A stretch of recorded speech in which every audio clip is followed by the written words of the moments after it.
Hi, എല്ലാവർക്കും ഇന്നത്തെ ചോദ്യങ്ങളിലൂടെ പഠിക്കാമെന്ന സെഗ്മെൻറ്റിലേക്ക് സ്വാഗതം. അപ്പോൾ ഇന്നത്തെ ചോദ്യം എന്ന് പറയുന്നത്, ആസാമിൽ നടന്ന 79ാം സന്തോഷ് ട്രോഫി കിരീടം നേടിയത്.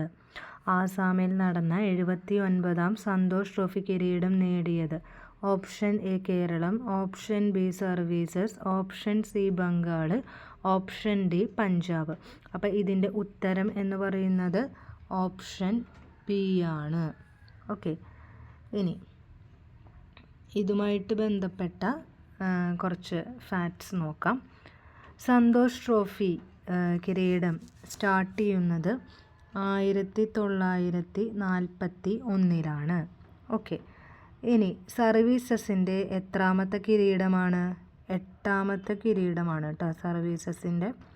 പരാജയപ്പെടുത്തിയത് കേരളത്തിനെയാണ് പരാജയപ്പെടുത്തിയത്. 1-0 ലീഡായിരുന്നു.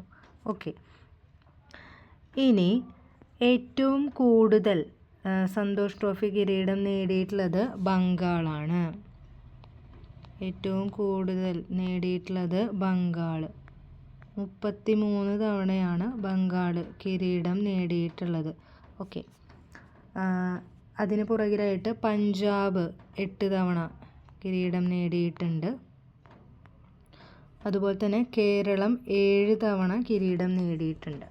ഇപ്പം നിലവിൽ സർവീസസ് 8 തവണ കിരീടം നേടി. ഓക്കെ, അപ്പോൾ 2025-26 സന്തോഷ് ട്രോഫി കിരീട ജേതാക്കളാണ് സർവീസസ്.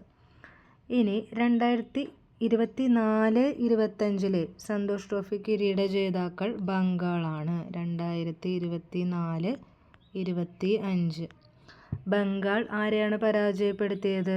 കേരളത്തെ തന്നെയാണ് പരാജയപ്പെടുത്തിയത്. അത് തുടർച്ചയായ 2ാമത്തെ കേരളത്തിൻ്റെ തോൽവിയാണ്. ഓക്കെ, ഇനി 2023-24 സന്തോഷ് ട്രോഫി കിരീട ജേതാക്കൾ സർവീസസ് ആണ്.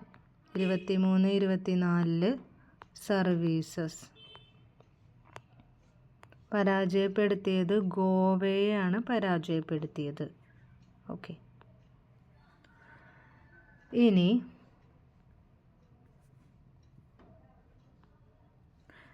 അടുത്തതായിട്ട് പറയാനുള്ളത്,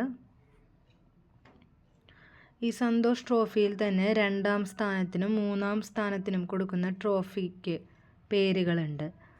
2ാം സ്ഥാനത്തിന് കൊടുക്കുന്ന ട്രോഫിയുടെ പേരാണ് കമല ഗുപ്ത ട്രോഫി. 2ാം സ്ഥാനം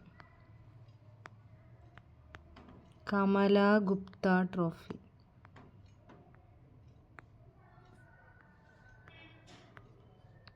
ഓക്കെ, ഇനി 3ാം സ്ഥാനത്തിന് കൊടുക്കുന്ന ട്രോഫിയുടെ പേരാണ് സംപങ്കി കപ്പ്. സംപങ്കി കപ്പ്. ഓക്കെ, അപ്പോൾ ഇത്രയുമാണ് സന്തോഷ് ട്രോഫിയുമായി ബന്ധപ്പെട്ട ഫാക്ട്സ് പറയാനുള്ളത്. Thank you.